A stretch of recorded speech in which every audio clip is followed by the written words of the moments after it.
살면서 참 기쁜 날이 있지요.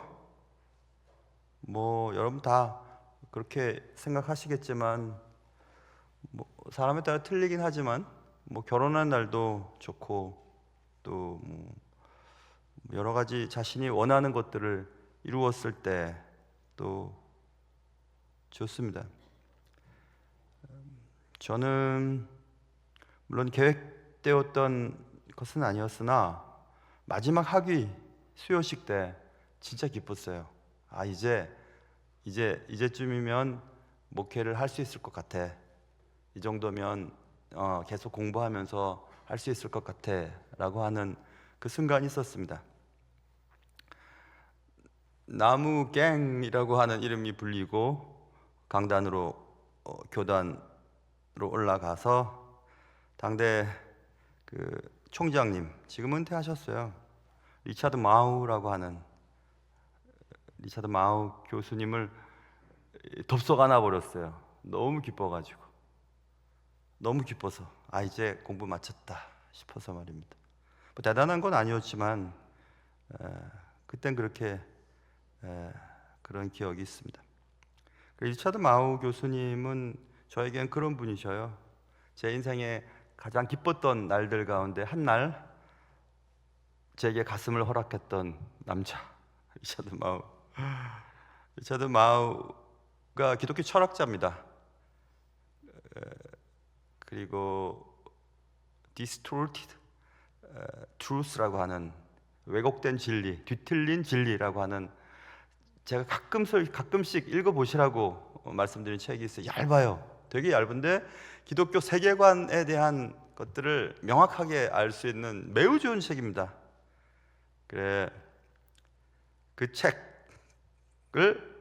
참조했고, 또 리차드 마우 교수님의 또 이런 책도 있습니다. Uncommon Decency. Uncommon은 일반적이지 않다는 얘기죠. 일반적이지 않은, Decency는 품위, 일반적이지 않은 품이라. 그래, 부제가 Christian Civility, 기독교 크리스찬의 공손함, 예의 바름 이런 뜻인데, 어디에서 unconceivable world라고 되어 있어요. 그러니까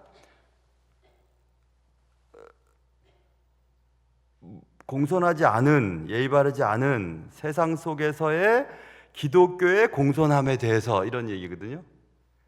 그래서 한국말로는 무례한 기독교라고 번역이 돼서 출판이 되었었습니다. 무례한 기독교. 좀 이따 이제 제가 쭉 설명하면서 이 책들이 왜 오늘 설교에 중요한지, 강의에 중요한지를 설명드리겠습니다. 굉장히 중요한 내용들이 있습니다. 오늘 다뤄야 할 내용 속에서.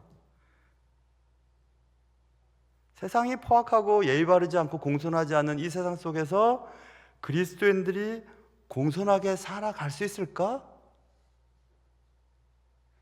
그렇다면 일반적이지 않은 품위를 유지해야 되지 않은가라는 얘기입니다. 자, 우리가 이제 힌트를 얻을 수 있을 거예요.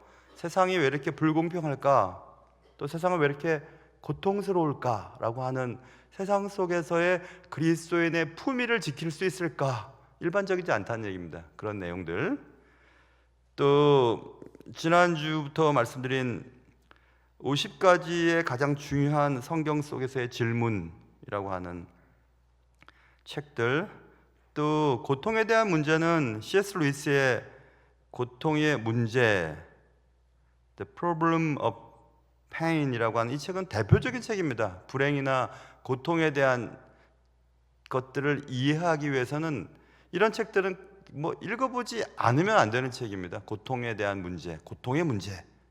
C.S. 루이스의 책은 다 읽어보고 좋습니다. 또 오늘 설교 속에서 다루게 될 텐데, A Grace Disguised라고 하는 것은 위장된, 변장된 이런 뜻인데, 은혜가 있는데 변장된 은혜예요. 위장된 은혜입니다.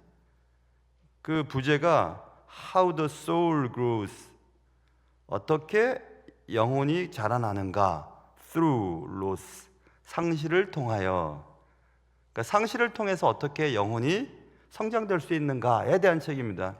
무척 좋은 책이죠. 이 책도 제가 새벽 예배 때 가끔씩 거론한 제럴드 시저라고 하는 그 목사님, 교수님이시죠. 요즘에는 필명을 제리 시저라고 필명을 좀 바꿔서 책을 내시던데,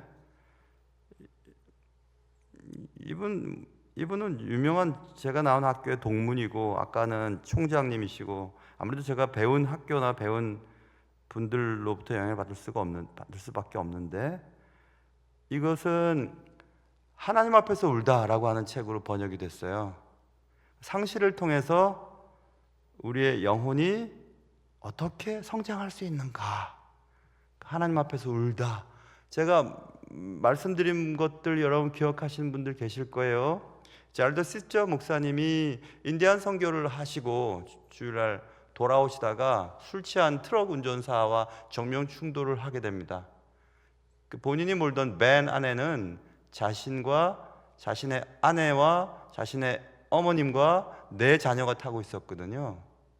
근데 정면 충돌을 하고 차 안에서 기절을 했다가 눈을 떴는데, 차 안에서 자신의 어머님과 자신의 아내와 4살 먹은 딸이 죽어가고 있는 것을 봐요. 결국 죽습니다. 자신의 어머니와 자신의 아내와 자신의 딸이. 나머지 3자녀는 한 2년인가 4년 정도 교통사고 후유증으로 돌봐야 했어요. 제럴드 시저 목사님이. 그런 상실을 통해서 그의 영혼이 어떻게 자라나는가에 대한 책입니다. 그의 기록입니다.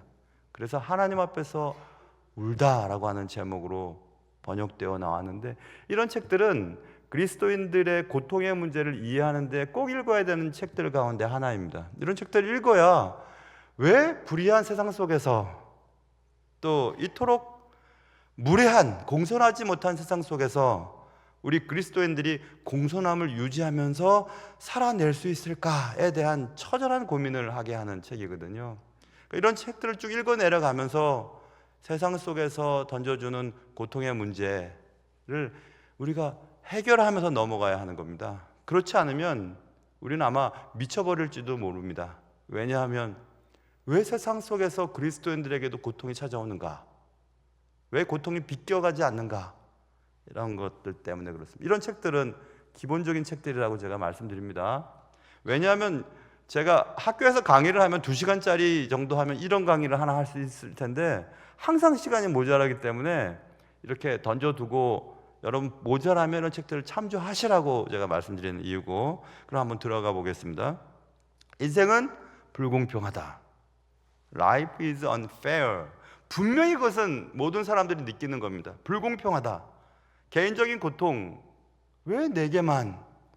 불치병 선고, 갑작스러운 사고, 각종 재난, 지진, 쓰나미, 허리케인, 테러 공격, 총기 난사, 또 얼마 전에 몸살을 앓았던 팬데믹과 같은 일들을 만났을 때 우리는 일반적으로 Where is God? 하나님은 어디 계시는 거예요 도대체? 상황이 이런데 왜 하나님은 아무런 일을 하고 계시지 않아? 또 Why does God allow suffering?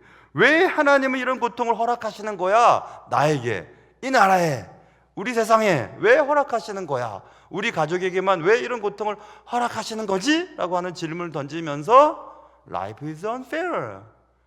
세상은, 삶은 공평하지가 않아 라는 질문을 던지게 됩니다. 이 질문에 대한 간단한 해답을 할 수 있는 방법은 없습니다. 왜냐하면 고통은 너무 다양하고 우리의 삶을 힘들게 만드는 것들은 너무 많기 때문에 그렇습니다. 그런데 이 문제를 해결하기 위해서는 몇 가지 개념들을 살펴봐야 합니다. 이 개념들을 살펴보면 좀 접근이 가능합니다. 자, 첫 번째, 우리가 먼저 알아야 할 개념은 고통 가운데에서도 모든 것의 주권자는 하나님이시다. 아유, 숨이 쉬어집니다. 맞아. 이런 고통 가운데서도 모든 것의 주권자는 하나님이셔. 그것을 믿으면 숨이 쉬어집니다. 아, 맞아. 그래. 이런 상황 가운데서도 이 모든 고통의 주권자가 하나님이시라는 사실을 믿으면 숨이 쉬어지고, 그 다음 또 한 가지 더 숨을 쉬게 만드는 것은 우리가 경험하는 모든 고통이 하나님을 당황스럽게 만들 수는 없다는 겁니다. 이것도 굉장히 숨을 쉬어주죠. 야, 난 이렇게 당황스럽고 황당하기까지 한 이런 문제 앞에서도 하나님은 전혀 당황스럽지 않아. 그 말은 하나님은 알고 계시다는 얘기입니다. 그리고 하나님의 큰 계획 속이나 하나님의 능력 가운데 그것이 포함되어 있다는 것을 얘기해 주는 거기 때문에 두 가지 사실만 우리가 개념을 파악해도 우리가 당하는 고통의 문제, unfair한 문제에 대해서 해결을 해 나갈 수가 있습니다. 자, 그래서 오늘 본문을 선택한 겁니다. 나는 빛도 지었다. 빛은 광명이니까 좋은 일, 기쁜 일, 잘 되는 일을 상징할 수 있겠죠. 그러나 어두움도 창조했다. 하나님 주권 속에 있구나. 나는 평안도 짓고 환난도 창조했다. 나는 여호와라. 이 모든 일을 행하는 자니라. 하나님의 주권, 그리고 하나님을 놀라게 할 수 없는 하나님의 주권 가운데서 벌어지는 일이라는 것을 믿는다. 이게 오늘 본문 이사야 45장 7절입니다. 세상을 통치하시는 하나님, 창조하시고 그것을 운행하시는 하나님은 우리가 당하는 재난과 고통 속에서도 여전히 주권자이시고 그것을 통제하실 수 있는 분이라는 사실을 우리가 믿어야만 이 문제를 풀 수가 있어요. 자, 그것을 이제 믿는다고 치고 이제 넘어가는 겁니다. 그렇다면 우리가 먼저 알아야 될 사실은 우리 자신이 가지고 있는 한계에 대한 부분이에요. Human limitations. 인간의 한계. 우리는 인간으로서 한계를 가지고 있습니다. 어떤 한계일까? 여러 가지 한계 가운데서 우리의 한계 중에 하나는 이해가 부족하다는 것입니다. 어떤 이해? 우리가 다루고 있는 이 고통의 문제, 고통을 허용하시는 하나님의 목적이 무엇인지를 모른다는 사실입니다. 그게 인간의 한계죠. 하나님께서 왜 내게 고통을 허락하시는 걸까? 우리 가정에게, 나에게만, 왜 이 나라에 왜 이런 고통을 허락하시는 거지? 하나님의 목적이 뭐야? 라고 하는 질문을 던졌을 때 I don't know, 모르겠는데? 그게 인간의 한계라는 겁니다. 우리가 가진 한계. 그러므로 하나님의 목적을 우리가 알 수 있을 거야, 알아봐야지, 왜 모를까? 라고 고통스러워하는 것은 인간의 한계, 우리가 한계를 가진 인간이라고 하는 사실을 도외시하는 치명적인 실수를 범할 수 있다, 이겁니다. 굉장히 중요한 얘기입니다. 자, 그래서 이사야를 우리가 보고 있으니까 이사야 55장에도 이런 말이 있습니다. 8절 9절에 여호와의 말씀에 내 생각은 너의 생각과 다르다. 내 길은 너의 길과 다르다. 하늘이 땅보다 높음같이 내 길은 너의 길보다 높다. 내 생각은 너의 생각보다 높다. 하늘과 땅이 어떻게 비교가 가능합니까? 그만큼 비교가 안 된다. 그러니 인간의 한계라는 얘기죠. 그래서 하나님의 전지전능하신 계획과 목적을 유한한 인간의 한계로 이해해 보려고 하는 것은 불가능하다는 겁니다. 이게 전제예요. 인간의 한계성을 인식하고 하나님이 허락하신 이런 내게 혹은 우리 가정에, 우리 사회에 던져진 이 고통의 문제를 우리는 해결해 볼 수 없다라고 하는 사실을 먼저 짚고, 그러면 왜 이런 문제가 생기는가? 라고 하는 질문을 던지면 그 다음 문제가 해결됩니다. 그 다음 질문, 왜 그런가? 그것은 타락한 세상이 그 원인이다, 이겁니다. Fallen world라고 하는 거죠. 그래서 지금 아까 말씀드린 그 distorted truth라고 하는 왜곡된, 뒤틀려져 있는 진리, 이 얘기를 하는 겁니다. 우리는 왜곡된 세상에 살고 있다. 그러므로 비극적인 사건, 우리가 당하는 고통이 내 개인적인 특정한 행동에 대한 대가로, 혹은 우리 민족이 잘못을 저지른 어떤 국가적인 행동과 관련이 꼭 있다라고 생각하는 것은 잘못됐다는 겁니다. 그래서 여러분, 우리가 살고 있는 이 시국에도 이런 사실들을 잘 모르는 목사도 그렇고 또 세상의 원로들, 일반적인 원로들도 툭툭툭툭 던지는 말을 도대체 듣고 있으면 답답할 수밖에 없어요. 하나님을 믿는 사람이라고 하는 그런 직업을 갖고 있는 목사가 하는 말이 저렇게 말을 할 수가 있을까? 라는 생각도 해보고, 배웠다고 하는 사람들이 저렇게 행동을 할 수 있을까? 왜냐하면 그들의 말할 때는 뭐 예를 들면 이런 거겠죠. 예전에 쓰나미 통해서 일본과 동남아시아에 그 많은 일들이 있었을 때 예수를 믿지 않는 하나님의 벌이라 이렇게 한마디로 딱 해버리는 겁니다. 그러면 피해를 입은 자들은 얼마나 답답하고 얼마나 원통하고 얼마나 가슴 아플 수 있어요. 우리가 저지른 어떤 죄에 대한 대가로 우리가 벌을 받는다는 것으로 딱 얘기해버리면 세상은 공평한데 우리가 공평치 않은 행동을 했기 때문에 공평치 않은 대가를 받는 거야 라고 얘기가 되는 거잖아요. 그럼 세상은 타락하지 않고 세상은 죄짓지 않은 세상을 말하는 것가 되는 거기 때문에 기본이 잘못된 겁니다. 우리는 나쁜 일이 일어나고 악하고 타락한 세상에 살고 있습니다. 그래서 우리는 매일 이를 목격하고 있죠. 아무 잘못도 없는 아이가 죽습니다. 사람들이 뭐 그렇게 대단히 잘못했다고 내게 불치병이 걸리기도 하고, 비행기가 막 가다가 추락을 해버립니다. 뭘 그렇게 대단히 잘못했다고. 거기서 하나님의 심판을 받을 만한 한 사람 때문에 다른 사람 다 죽어야 되나요? 그 비행기가 추락하고 비행기가 충돌을 하는 것이 어떤 사람의 잘못이나 이 나라가 뭘 잘못했기 때문에 하나님이 그것을 벌을 주시는 것인가? 젊은 사람들이 왜 사고로 죽을까? 지구 변화로 인간은 왜 고통을 받고 있는 것일까? 왜 못 사는 나라들은 잘 사는 나라가 저지른 오염, 지구 오염으로 인하여 고통을 받고 있는가? 식수조차 해결되지 못하는가? 그것이 하나님의 직접적인 심판의 결과인가? 라고 얘기해버리면 안 된다는 겁니다. 그것은 우리가 그리스도인으로서 고통을 이해하는 잘못된 방식이라는 사실입니다. 그래서 이 왜곡된 진리라고 하는, 아까 리차드 마우의 책이 굉장히 도움을 많이 줍니다. 거기에 이런 내용들이 있어요. 인간이 어떤 영어에서 ISM, ism, 무슨 세대, 무슨 주의라고 하는 거 있죠. 상대주의.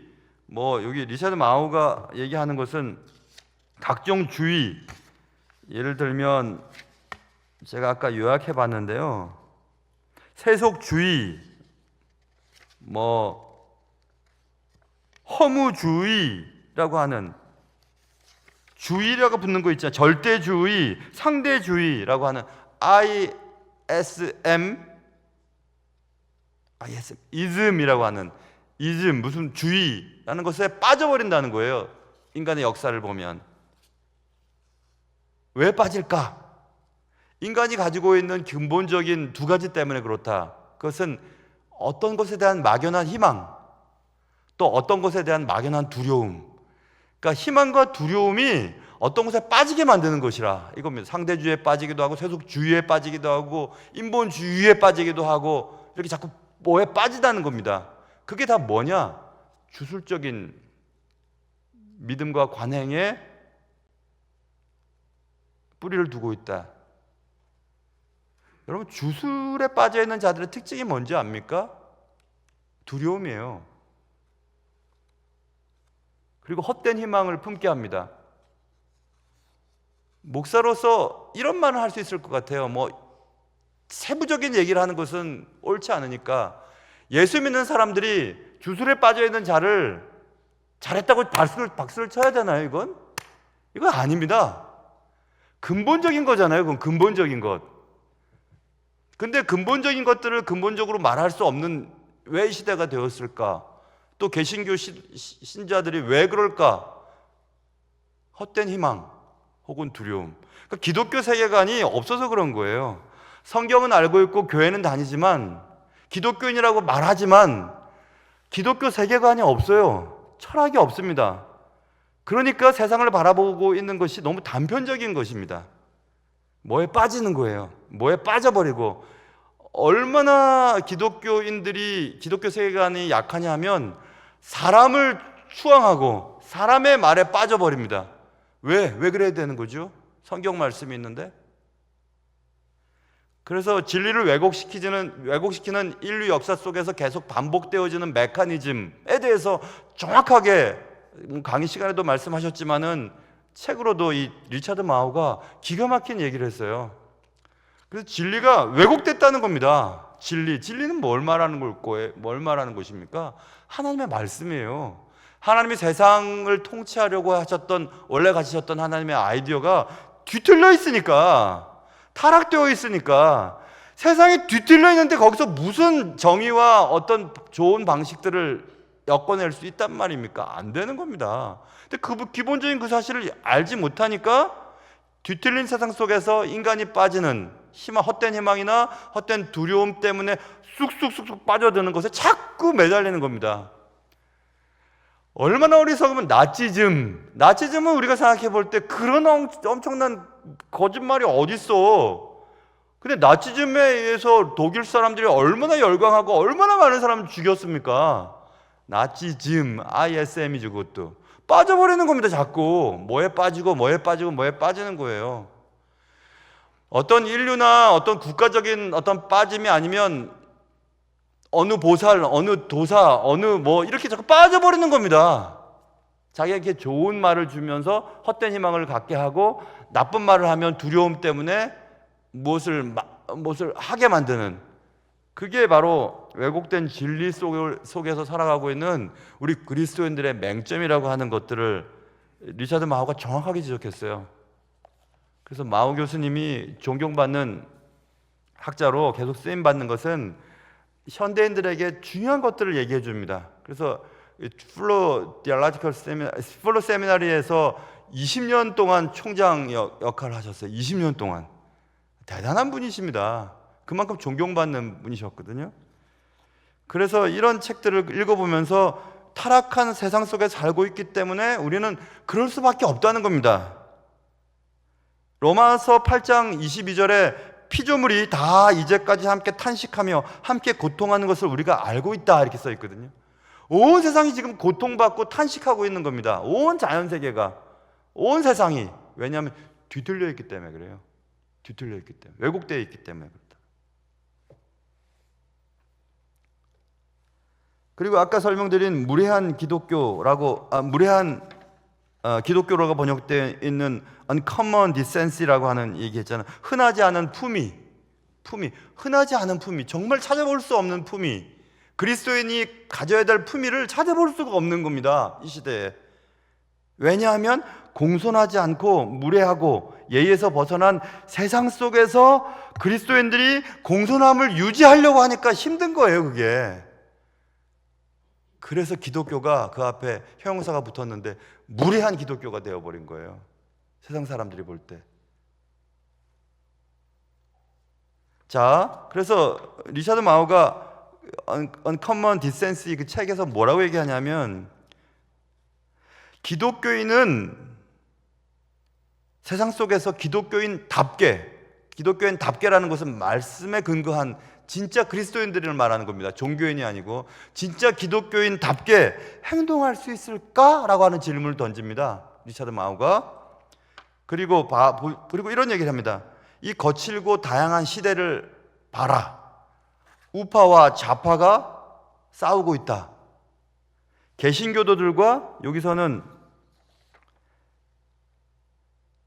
누굴 썼냐면 프로초이서라고 하는, 프로초이서는 그러니까 선택을 미리 자기가 할 수 있다는 거잖아요. 프로초이서는 선택의 자유를 지지하는 자들, 이렇게 번역이 돼요. 그 뭐냐 하면, 쉽게 얘기하면 임신 중절 찬성론자, 낙태 찬성론자, 반생명주의자, 비하해서 말할 때, 자, 그리스도인들이 낙태 찬성론자들과 부딪히죠. 그리고 게이들, 동성연애자들과 그리고 트래디셔널 패밀리, 전통 가족 옹호론자들이 대립하죠. 우리의 사회가. 그리고 자유로운 예술가들과 그런 예술을 하지 말라고 하는 법을 만드는 자들과 또 대립을 합니다. 그리고 또 기독교인조차도 교리가 다르기 때문에 교리가 다른 기독교인들과 싸웁니다. 종교 내에서도. 이런 사회 속에서 다양한 관점을 가지고 있는 자들과 우리가 가지고 있는 기독교적인 신념을 어떻게 조화를 이루면 살아갈 수 있을까에 대한 해답을 주는 거예요, 이 책에서. Uncommon Decency가. 그러면서 참 보기 드문, 참 일반스럽지 않은 품위를 지킨다는 것이 이렇게 어렵다는 얘기를 하고 있거든요. 기독교적인 신념을 고수하면서 예의 바르게 그렇지 않은 자들을 대할 수 있는가? 그게 그리스도인들이 해야 된다는 것입니다. 저는 정치에 대해서 약합니다. 잘 모릅니다. 그래서 저한테 당신이 어떤지 그렇게 물어보지 말라고 말씀드리지만 저는 분명한 확고한 정적인 신념을 가지고 있어요. 그 정적인 신념이 뭔지 아세요? 어떤 이유든지 그리스도인은 나누는 일에 앞장서서는 안 된다는 것입니다. 나누는 일에 앞장서서 나가는 것은 그리스도인이 해야 할 일이 아니기 때문에 그래요. 그리고 어떤 이유든지 나와 다른 생각들을 가진 자에게 극단적인 말을 하거나 행동을 해서는 안 됩니다. 왜냐하면 예의 바른 행동을 해서 어떻게 하면 나와 다른 자들과 더불어서 세상 속에서 살아갈 수 있을까에 대한 고민을 해야 되는 것이 그리스도인들이거든요. 그런데 한국 교회가 왜 욕을 먹느냐? 자꾸 나뉘고 상대방을 악마화시키고 그래서 용서할 수 없이 처단해야 되고 함께 할 수 없다고 말을 하고 있으니까 세상 사람들이 볼 때도 기독교가 참 무례하구만 이렇게 얘기가 나오는 거예요. 오래전에 쓴 이 리차드 마우의 이 무례한 기독교라고 번역된 이 책이 지금 읽어도 제 마음속에 감동을 주는 것은 기독교 세계관과 기독교 철학이 정확하지 않으면 이런 일들은 계속해서 인간의 역사 속에서 반복된다는 데 문제가 있거든요. 반복되고 해결하지 못하니까 이만큼 우리가 성장했나? 하고도 순식간에 이렇게 떨어져 버리는 겁니다.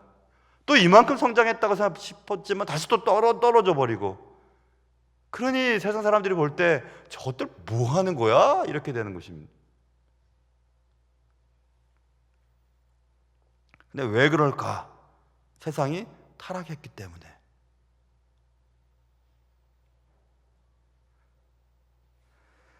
그래서 아까 말씀드린 제럴드 시저가 grace, 은혜야, 은혜. 그런데 disguised, 위장된 은혜야 라고 하는 제럴드 시저의 책에서 왜 하나님, 왜 내가 인디안 선교 갔다 왔는데 왜 이런 일이 생겼어요? 그러면 사람들이 너 예전에 잘못한 거 있었지. 이렇게 얘기하면 사람 죽으라는 겁니다. 지금 자기 눈앞에서 어머님과 아내와 사랑하는 4살 된 딸이 죽어가고 있는 것을 지금 자기도 다쳐서 차 안에서 죽어가는 것을 보고 있는 그 사람 앞에, 그리고 남겨진 3자녀 교통사고 후유증 때문에 2년에서 4년 동안 고침을 받아야 될 그 3자녀를 키우고 있는 그 사람 앞에서 하나님 앞에 지은 죄가 있잖아? 이렇게 얘기를 해버리면 그 사람이 살 수 있겠어요? 인디언 선교하고 왔는데 오다가 다쳤는데 그렇게 어려움을. 그래서 제럴드 시저가 자신의 슬픔, 상실을 통해서 아주 밑바닥까지 갔다가 다시 그 상실을 통해서 어떻게 내 영적인 이 믿음이 성장해 왔는지를 자세히 써내려가고 있습니다. 그래서 그게 개정판이 나온 것을 이번에 봤어요. 전 예전의 책들을 읽어봤고 이번에 개정판이 나온 것을 보았는데 그 개정판에 그 추천사를 몇 분 유명하신 목사님들이 썼습니다. 근데 그 추천사에서 제가 오늘 감동을 받은 게 있었어요.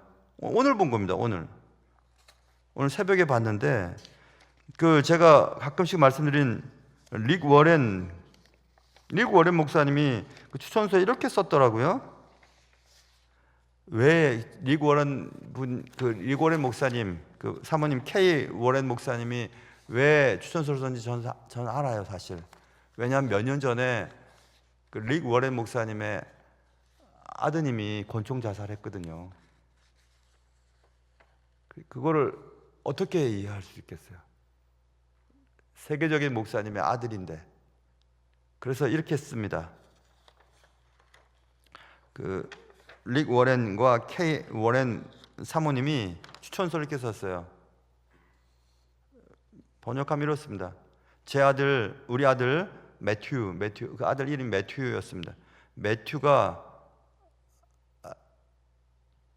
상상할 수 없는 자살을 한 후 우리는 몇 주 동안 그 고통, 아들의 자살로 인한 고통이 우리의 삶을 완전히 산산조각을 냈습니다. 그리고 우리는 생각했습니다. 앞으로 살아갈 수 있을까? 더 무서운 생각은 살아가고 싶은 생각이 생기지 않았다는 데 있었다. 그때 이 제랄드 시저의 이 위장된 은총, 변장된 은총, 은혜, 이 책, 조금 전에 말씀드린 하나님 앞에서 울다, 이 책을 읽었다. 그때 어둠 속에서 빛이 되어 주었다. 여러 번 읽고 또 읽었다. 그리고 우리가 읽었던 그 책, 이 책, 제랄드 시저 이 책에 모든 책에 눈물 자국이 있었다. 그리고 많은 구절에 밑줄을 그었다. 이렇게 썼어요. 릭 워렌 목사님과 K 워렌 사모님이 추천서 중에서. 그 추천서를 제가 오늘 읽고 또 읽고 또 읽고 생각해 봤습니다. 그렇지. 감당할 수 없는 이 상실 속에서 더 감당할 수 없었던 상실을 겪은 자의 그 위로의 말이 그를 살렸다. 그 가정을 살렸다. 이런 얘기를 하는 것을 제가 보면서 그 하나님 앞에서 울다 이 책에 고통을 가라앉힐 수 있을까? 과연 살아가면서 내 삶은 다시 좋아질 수 있을까? 내가 살아가면서 다시 웃을 수 있을까? 이런 얘기입니다. 그리고 이 고통 때문에 당하는 우울증에서 벗어날 수 있을까? 또 내가 느끼고 있는 괴로움을 극복할 수 있을까? 그리고 이 모든 것이 하나님의 계획 속에 있다고 믿을 수 있을까라는 질문을 던지고 차츰차츰 올라가는 겁니다.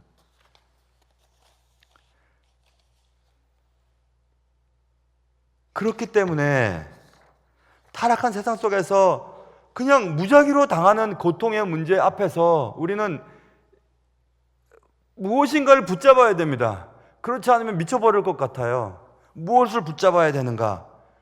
그것은 아까 말씀드린 것처럼 하나님의 주권, 그리고 우리가 당하는 이런 고통도 하나님을 놀라게 할 수 없다고 하는 말, 그리고 그 외의 것은 없을까? 하나 더 있습니다.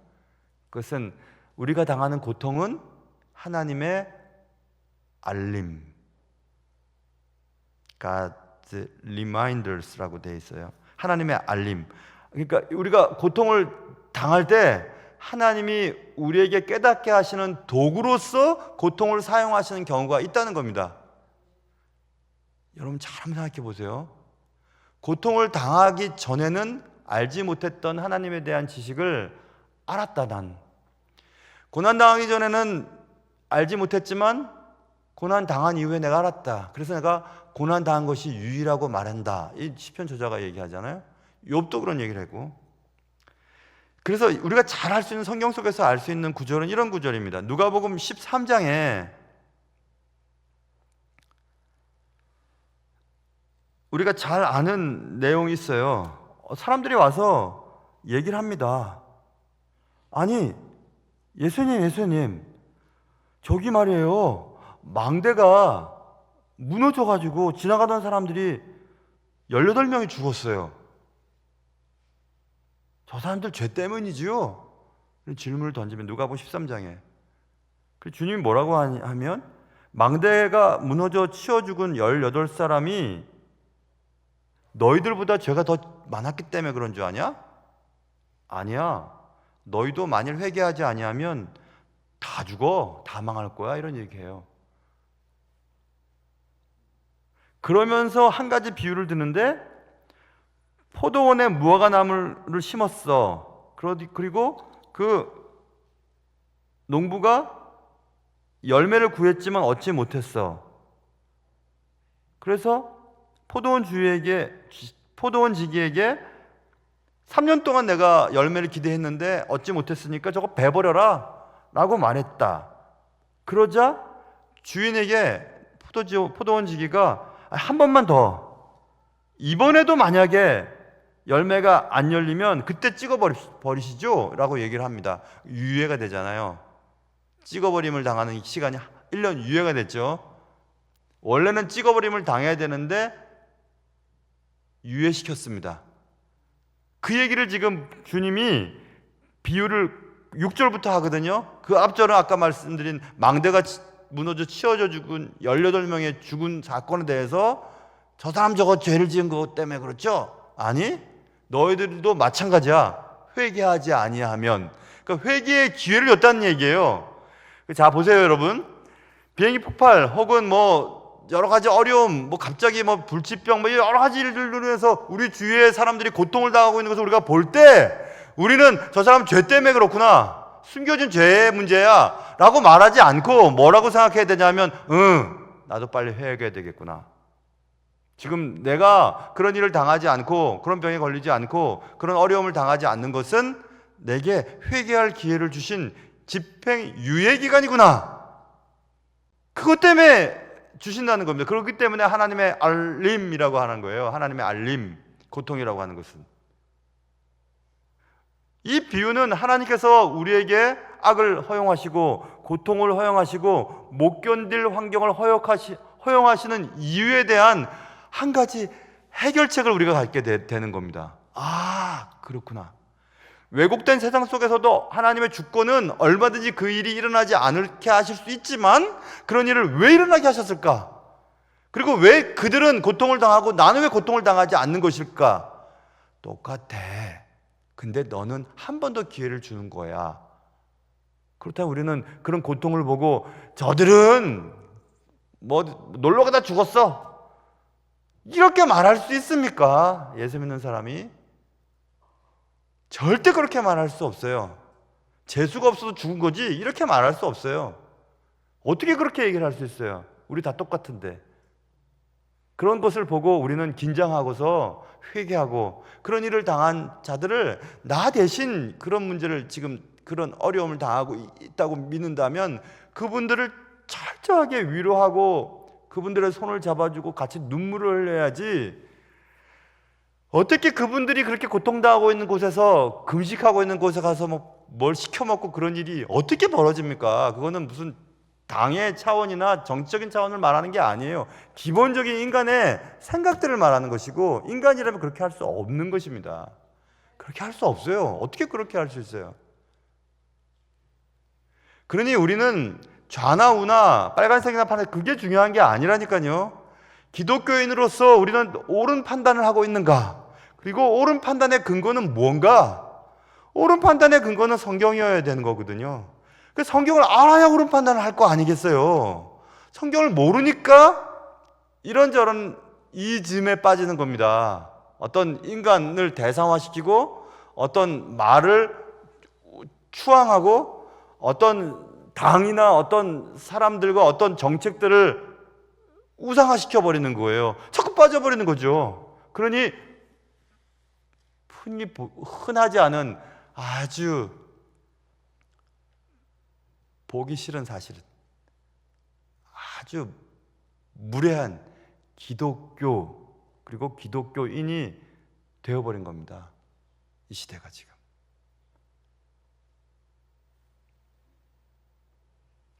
주님 분명히 말씀하셨거든요. 에레미야가 제가 새벽에 가끔씩 불렀던 찬양, 주의 인자는 끝이 없고 주의 자비는 무궁하며 아침마다 새롭고 늘 새로우니 주의 성실이 큼이라.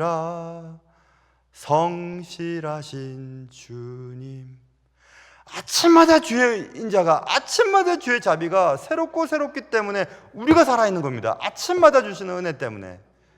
그런데 그것을 모르고 나는 괜찮아, 저들은 잘못됐어 라고 말하는 것은 안 되는 겁니다. 아까 말씀드린 것처럼, 리차드 마우가 지적했던 것처럼 갈등은 있을 수 있죠. 다르지만 다른 자들을 우리의 공동체 속에서 잘라내버리고 혐오하고 그러면 안 되는 겁니다. 그런 일에 앞장서서도 안 되고 그런 말을 하는 자들을 따라가서도 안 되는 겁니다. 좀 생각을 하며 살아야 되는 거거든요. 그리스도인들이 어떻게 하나님이 만드신 모든 아름답다고 하신 것들을 우리와 다른 생각을 가진 어떤 지점 때문에 그들을 처단하고 없애고 내 삶 속에서 제거해 버려야 된다는 얘기가 나옵니까? 그건 안 되는 겁니다. 그래서는 안 되는 일이에요. 절대 그런 일은 벌어져서는 안 되는 것입니다. 세상은 그렇게 대립구조로 가도 그리스도인은 너희는 세상의 빛이잖아, 세상의 소금이잖아, 너희를 녹여서 두 개의 것들을 이게 어우러지게 만들어야 되잖아. 여러분, 그냥 배추에 뭐가 양념이 묻히던가요? 안 묻혀져요. 그래서 소금을 치고 축 늘어지게 해서 양념을 묻히는 거 아니겠어요? 양념과 배추를 묻히는 역할을 하는 거예요. 세상의 소금이기 때문에. 그러면 우리가 녹아야 되는 겁니다.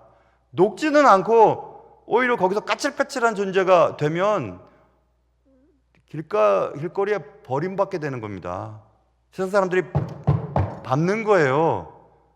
주님 말씀하셨지 않습니까? 그러니 우리는 손해보고 또 희생하고 그렇게 해서 이 시대에 갈라진 곳에서 갈등의 상황 속에서 그 상황들을 이렇게 한번 화합하게 만드는 일을 하는 것이 그리스도인이 해야 할 일이지, 저쪽 끝으로 가고 저쪽 끝으로 가는 것이 그리스도인이 해야 될 일인가요? 절대 아닙니다. 절대 아니에요. 우리 모두를 한순간에 멸망시킬 수 있는 분은 하나님이시지만 그렇게 하지 아니하고 곳곳에 우리가 견디지 못하고 이해할 수 없는 고통의 문제들을 곳곳에 넣어두고 그것을 우리가 볼 때마다 깜짝깜짝 놀라고 우리는 아니니까 다행이다, 그렇게 하라고 주신 것이 아니에요. 야, 저 일을 내가 당할 텐데 저분이 먼저 당했네. 하나님이 내가 회개할 시간을 한 번 더 주셨구나.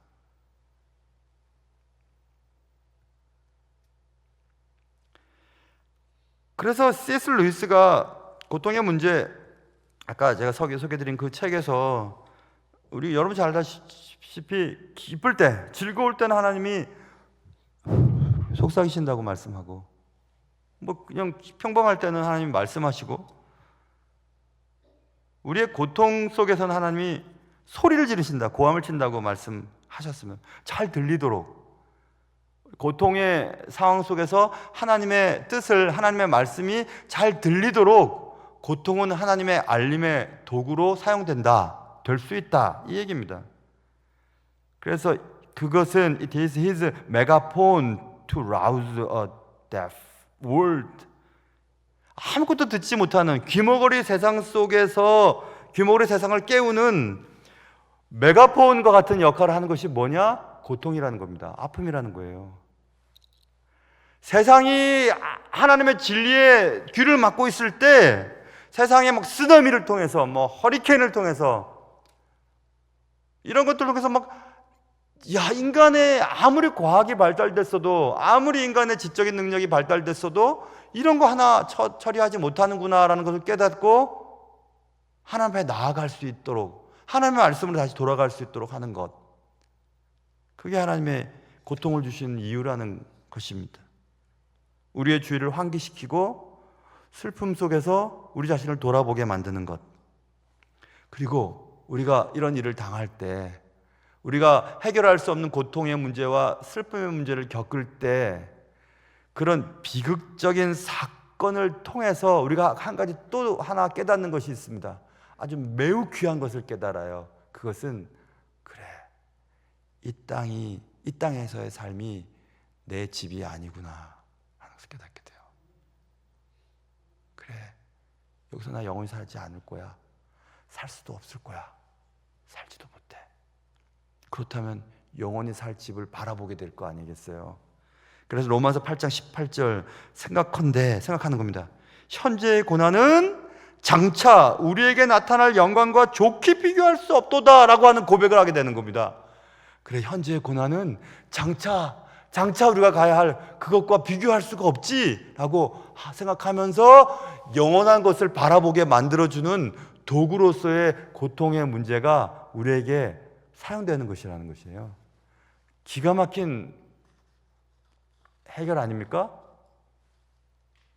언젠가는 그래, 떠나야 해.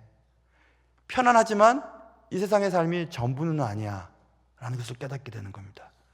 그래서 하나님은 우리에게 영원한 것을 주시고 영원한 것을 바라볼 수 있도록 고통이라고 하는 메가폰을 들어 우리에게 외치는 겁니다. 정신 차려! 이렇게. 영원히 여기서 살지 않아. 너한테 주어진 이 집행유예 기간 동안에 회개해야 돼! 라고 하고 하는 시간들을 주시는 것입니다. 그리고 언젠가는 다시는 고통이나 슬픔이나 아픔이 없는, 그것들이 완전히 사라질 훨씬 더 나은 세상 속으로 가고 싶어 라는 소망을 품게 하는 것입니다. 그러므로 고통은 아프지만 결국 내게 유익을 준다라고 믿을 수 있는 겁니다. 제럴드 시처가 어떻게 요즘은 지내시는가, 제 동문이니까 가끔씩 그분 소식을 건너서 듣기도 하는데, 제가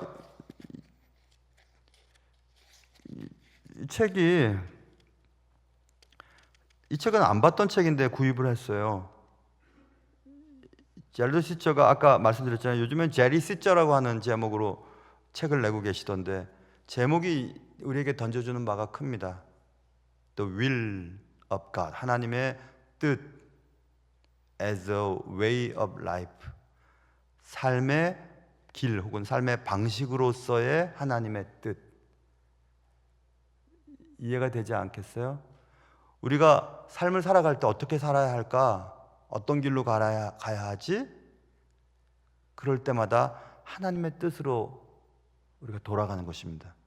그래서 부제가 이렇게 되어 있어요. How to make every decision. 매번의 결심을 어떻게 할 건가? 그 밑에 with peace and confidence. 평온하게 확신을 가지고 매번의 결심을 할 때 어떻게 결심을 해야 될까? 그겁니다. 우리가 살아가는 동안, 살아갈 때마다 삶의 방식으로서 하나님의 뜻을 구별하는 것, 그게 없으면 우리는 그냥 매일 아무렇게나 사는 거예요. 하나님이 우리에게 영원한 것들을 사모할 수 있도록 고통의 문제를 던져주어도 아유 다행이다, 나가 안 다쳤으니까, 그게 아닌 거예요.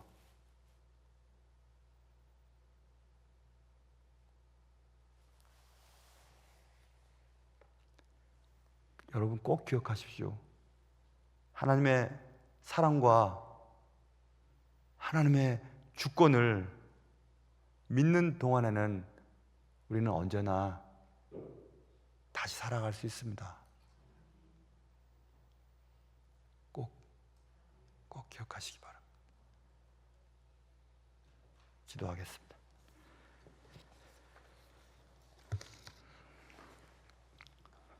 하나님 아버지, 고통의 문제 쉽지 않았지만 또 한번 다뤄봤습니다. 하나님 아버지, 고통은 아프지만 내게 유익하고 아무 이유 없는 고통은 왜곡된 세상 속에서부터 다가왔다는 것을 또 깨달았습니다.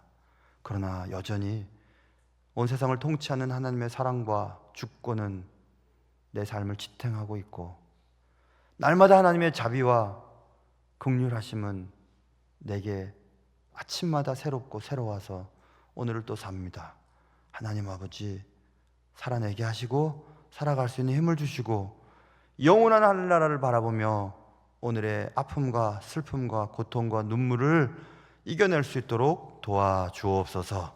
예수님의 이름으로 기도합니다. 아멘.